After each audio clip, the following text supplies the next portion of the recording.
question came from Brent. Okay.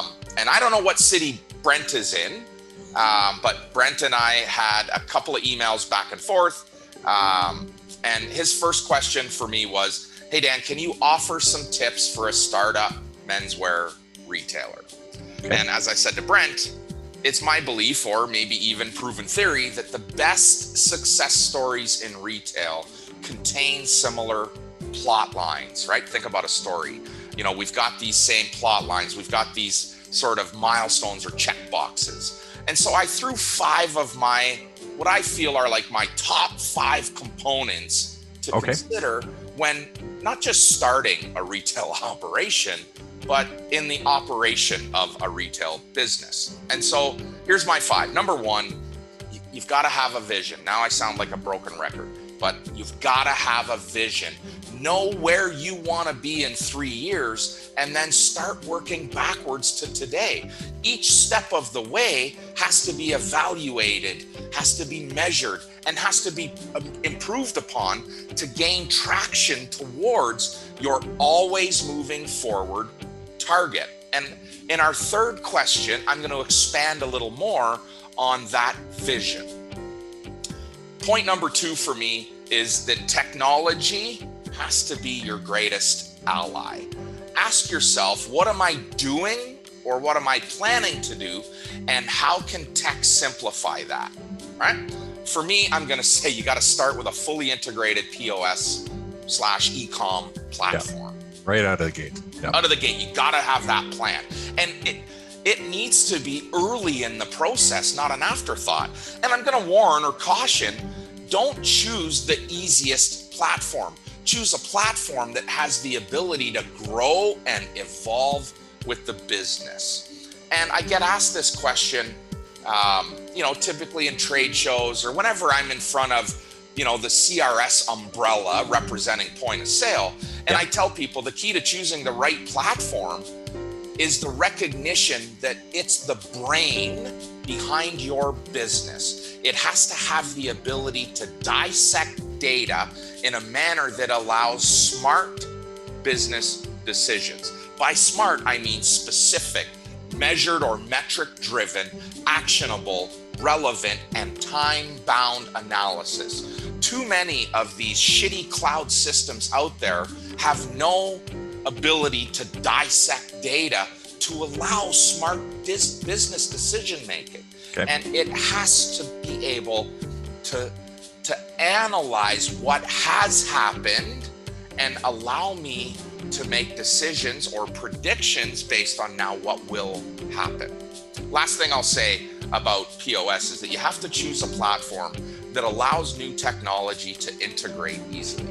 Tech moves so fast, man. Yeah, no doubt. So fast. We need our systems to be adaptable and scalable. Otherwise, they become freaking boat anchors overnight. I can tell you the host of people that we become engaged with that are using boat anchors in their business. And luckily, boat anchor's probably a pretty generous way to define the shit that POS is. Piece of shit, by the way. Or like a concrete pier. Yeah, that have no to. ability to analyze what has happened. They are glorified cash registers, and we've got to be able to allow it. And I said this in the beginning. There has to be this point of recognition that my point of sale system is the brain in my business, right? It is my Google. It does a ton of things thinking for me that allow me to then act on better decision making for my business. We can be the smartest people in the world, but never be able to compute data the way your system does, to analyze it, to show you these clear light standards that are there, that are lighting the path to where you should be going. That comes out of POS data. And none of the great technology that we connect to our point of sale systems, we're going to talk about the Management One advantage in a minute, but none of that technology is at our fingertips or is accessible to us without a good point of sale system. Whew, okay. I'm Well said. Having a little chug of water while you think about that next Looks like point. water. Looks like water. Nice. All right, number 3. You've got to recognize that people are your greatest asset in starting and building a successful business. Any business, not retail, but any business. And as leaders, we have to adopt a mantra of delegation and elevation. Delegate and elevate to our unique ability. And each person in the organization has to follow this mantra. Delegate and elevate. Delegate the things I'm not great at and elevate to the place I belong, to the things I excel at. And that can only happen in our business when we hire better than we are today. Each person added to our business plan must bring something we don't have or aren't proficient at. If you're going to bring someone in and teach them everything you know, they will only know what you know. And you'll hit the ceiling, right? And this happens very quickly. We bring in people, we teach them how to do something and don't allow them to teach us, right? You got to be hiring way better than you are. Yeah. And this is part of, humility has to take over. You have to recognize that you're not the greatest batter on the team. You're not the greatest goal scorer, but you can contribute, and you've got to go and bring in that goal scorer. And if you don't bring in someone better than you, we only win the game based on the work you can put in. And as an entrepreneur, and here for Brent, man, as you get rolling, you're going to be wearing different hats all day long. Yep. And at some point, you've got to be prepared to stop changing hats. Put the hat on the right person that can move you forward. And that's, recognizing that it's about people. It doesn't matter what kind of product you're carrying. It doesn't matter the service you're providing. If you don't have the right people, no success path. Well said. All right. Number 4, Rob, probably more up your alley. Marketing. Man, Brent, you got to have a budgeted plan to drive market share. Today, it is no longer location. And Brent and I actually had a couple of emails back and forth when we talked about location. Doesn't matter where you are. It's not about location anymore. I can buy traffic. I can steer traffic towards me. I'm not going to say that location's not important, that location isn't something to consider, but I'm going to say it is not the leading factor in choosing where to be. You can buy traffic by, paying $50 a foot to be in the mall, or you can spend that money to drive the right traffic to your store that is on Main Street or a block off Main Street, or, in that great new subdivision. And so marketing has to be critical. And I'm going to say, what reinforces my theory, my belief that it's not location. Well, in the last 18 months, we've seen retailers, expand sales nationwide and beyond. It didn't matter where they were. We're seeing retailers today in, industrial hybrid locations where they're paying a significantly lower per square foot rate and fulfilling business, across the nation. So, we can see that. We have to look, and okay, I'm going to take a deep breath here. Yep. Important when you're building out your business plan that those two expenses are connected together, marketing and occupancy, right? They are a connected expense. The higher my occupancy, the lower my marketing budget can be. The higher my marketing budget, the lower my occupancy needs to be. Think about marketing dollars as being that car that gets people to your front door, right? If I'm going to pay way more in rent money, I don't need to market people.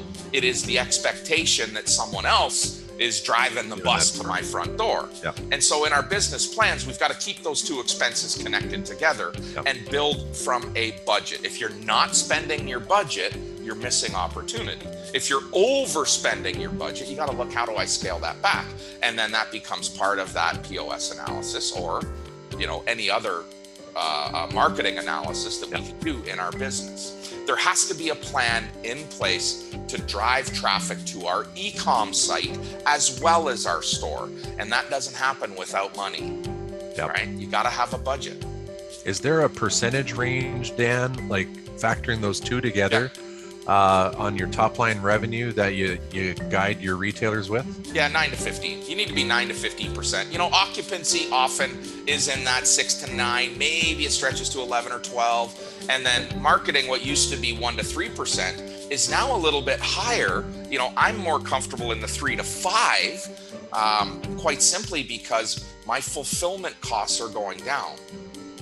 Not fulfillment costs, I shouldn't say that. My operating expense is coming down by fulfilling orders nationwide. I'm not paying as much, for the people I'm paying more to my people on the floor, but more of my traffic isn't coming from there. Gotcha. So, I'm looking for those spaces that allow me to fulfill my business nationwide at a little less, operating expense. So, let's get into that. 9 to 15% numberhood between those two, occupancy and marketing. Yep. And you're going to be in a comfortable sort of benchmark place. All right. Last thing I want to say on this, we've got to be driving that traffic to our site, and that means that it is a Google as well as social strategy. More and more and more of our retailers are becoming influencers, and that is the key to a good retail business plan. Influence your audience, become that influencer. You maybe don't have to do the dance in your leggings or whatever, or the Applebee's shake or whatever the hell it's called, but you are an influencer. You are out there in front of your audience and influencing their decisions. And spending money to get you in front of more and more and more people will pay itself back to you in revenue reward. Okay, totally. Number 5 for me, this, man.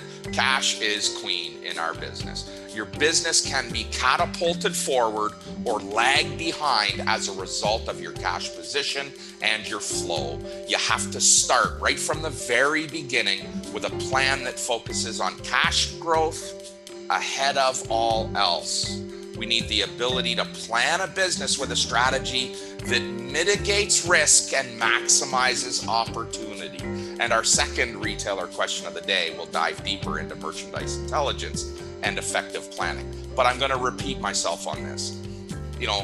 Starting with a good cash flow plan above all else will lead to retail success. I was on a conversation this morning with a retailer that I would do anything for this retailer. I feel very strongly about her and her business. Yeah. And she's demanding growth. And I'm saying, you don't put sales ahead of cash. It is not about your top line sales. It's about your bottom line cash. If you first focus on cash, it will catapult your business forward. If you focus on top line sales and not on cash, the business will start to lag.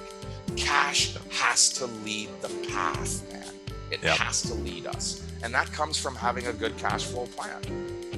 When you think, Dan, so here's Brent, true startup, on the capitalization side, the old, expect half the sale and double the expense going into it.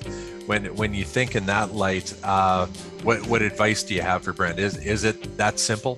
It isn't that simple, in fact. And today, working with someone that is engaged in this circle that we're in, a retailer can come to me and say, this is the business I want to open, and I can lay a blueprint in front of them that says this is where expenses need to be. Yeah. Will you capture the sales?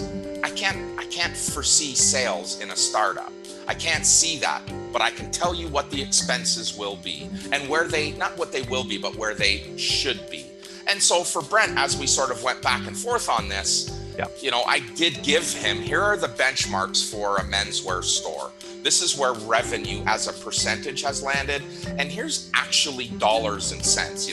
This is where your merchant fees should be. And it at least gave him a place to start conversations with people, to go and talk to his, prospective landlord and say, my business plan that they taught me at the Alberta School of Business, said I was going to do, $1 million in revenue and a 52% gross margin. Well, good on your business plan. Now let's look at what the real expense looks like, and let's look at half the sales. Maybe to your point, let's look at half the sales and see where those expenses land. Right. When you think about that first point, Dan, of establishing that vision for who you are, what's your feeling of establishing who you are, but maybe equally who you are not? You know, out of day one, is that important, or just kind of stick to the who you are? Well, I believe that by identifying who you are, you consequentially know who you're not. And there is some level of aspiration in your look forward plan. It's what I aspire to be. And that will adapt or change perhaps who you are, right? And so there is a point of recognition of who you're not. Right? I'm a menswear retailer. I'm probably not carrying florals. I'm not a florist. I'm a menswear retailer. And then drilling down further and further and further, narrowing that, what does it mean to be a menswear retailer? You know, am I soup to nuts, or am I, better menswear? Am I fashion? Am I casual? Am I a blend of everything? And starting to tell a story about who you are is really important. And as I said, when we go back and answer Carol's follow-up question to a couple of weeks ago, she sent in one. I'm going to talk about what I truly believe in establishing a vision. Awesome. Right on.